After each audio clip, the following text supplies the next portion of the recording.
Hey everybody, what's up? Startup Survival here, and today I'm going to talk to you about the experience of owning a Sprint Run knife from Spyderco.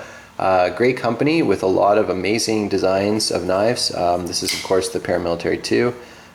Most of these are mine. This one is the Sprint, this one's a guest blade, and this is one that I've just sold on eBay. And I've owned it for about a year. It's new, uncarried, still has the original box and everything. The way you can tell with pairs, I think, if they've been carried or not is by looking at the tip.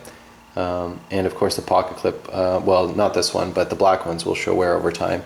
But yeah, this tip is perfectly intact because it's never cut anything except a few sheets of paper. It's got the S35VN blade steel with the brown handle here, which is kind of a cool variation over the stock ones that I already have. I'll just show you the others here very quickly. This is the camo handle with the satin blade, S30V blade steel. This was a gift to me, and it's been a very nice knife. I really like that. Here is the Digicam handle again, and you'll see that this handle is a little different than the other one, and that's because no two handles with this Digicam pattern ACU there are going to be the same from Spyderco, because I guess they're all cut from some huge sheet of plastic, and they're all different, so I think that's kind of cool. I think this is pretty much the coolest combination with the black blade and the Digicam handle there. This is my friend's knife, and we're going to be selling that as well. This is my other Paramilitary 2, also S30V, as all the stock versions are, black on black. This one's kind of dirty right now, but this is my first PM2. This is the one I really wanted, but they were sold out, so I ended up getting this one, and I gotta say that it's been a great knife. I just think it's so classy, and black on black is very, very nice combination.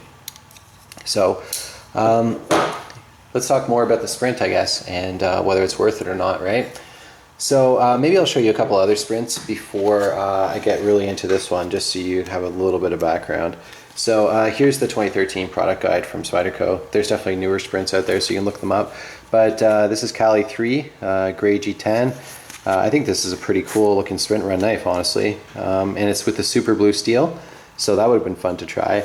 Don't know what the pricing was on that, but guessing it's probably around 200, maybe a little higher.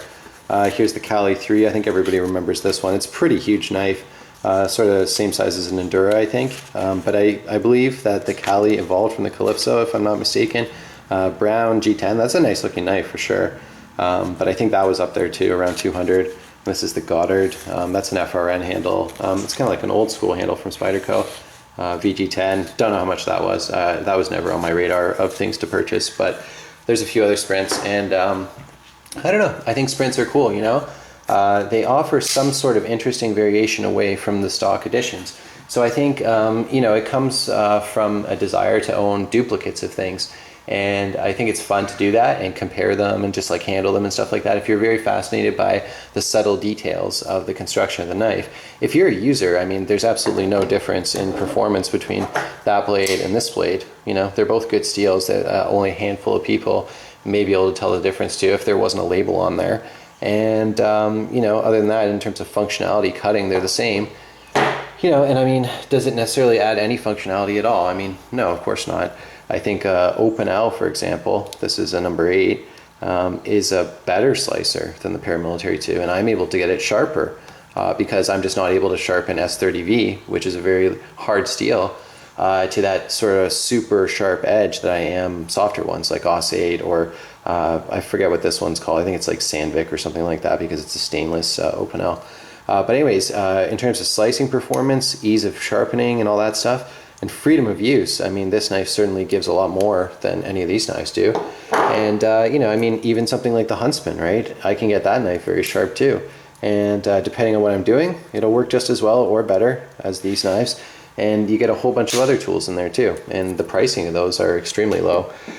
So, yeah, I mean, there's no difference in performance whatsoever. What is different, of course, is the blade steel. So if you're fascinated by such things, you can try a difference with a design of knife that you really like. Keep all the other variables the same and just switch the blade steel. I think that's kind of cool.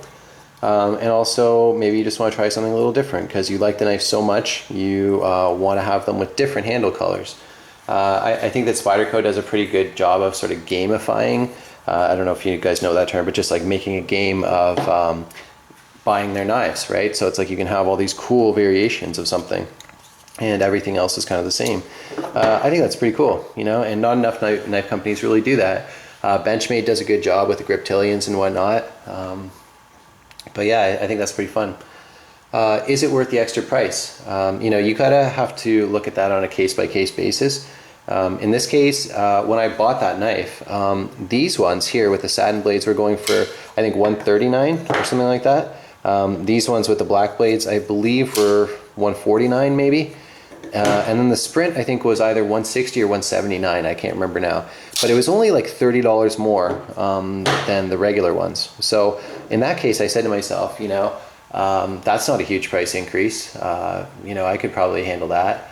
And I knew I already liked the knife, so I bought it. And I never carried it because I already have ones that I can use, right? I have many knives that I can use. I bought it just as an experiment, really, to see if it was worth it for me over time. Like, did I really like the knife enough to go and carry it and make it my own? And I never did. You know, I always was happy just to carry the regular ones and use those. And I thought, hey, why not hang on to this for a year and see if I could flip it and make a little bit of extra cash. So that's what I did. You know, I think that Sprint Run knives are kind of expensive for what they are. They don't really deliver any extra value. You know, their coolness will probably fade over time for you. And I mean, I think Spyderco charges a lot of money for what is very marginal changes in the design of a knife. Like, how hard is it to put another sheet of plastic into the machine instead of this one? In fact, this one's probably cheaper, I would think. And maybe not because of economies of scale or something, but I think, like, in general, that's probably cheaper to produce than a mixed color. It has to be, right? And it's the same material, you know, and then they charge, in some cases, the blade steel is the exact same. The only thing that changes is the handle color, and then they'll charge you $25 or $30 more or something for it. I think that's kind of a ripoff, honestly. Also, I think that people are getting, like, way too obsessed with blade steels. For example, I have a Code 4 from Cold Steel on the way to me right now in CTS XHP, the new blade steel. I really wanted to give that a try. I think that's amazing that Cold Steel is doing that, by the way, like switching to something that's a better steel. It's going to allow them to compete with knives like this in terms of pricing, for sure. But yeah, I do think people get a little too obsessed with the blade steels, and there's all these forums where they go on endlessly about the little differences. You know, to a user, it doesn't really matter, because every knife will dull and every knife will have to be resharpened. It's only a question of how frequently. So yeah, most people don't mind maintaining their knives. Yeah, if they're really a heavy user, they're going to know how to sharpen, and it's not going to be any big deal to them. So yeah, in my opinion, Spyderco Sprint Runs are not really worth it. I might buy some more in the future and do the same thing I just did, but maybe not too. Who knows? Anyways, thanks a lot for watching. Let me know your thoughts on the Sprints in the comments, and if you've owned any, which ones. Thanks. Bye.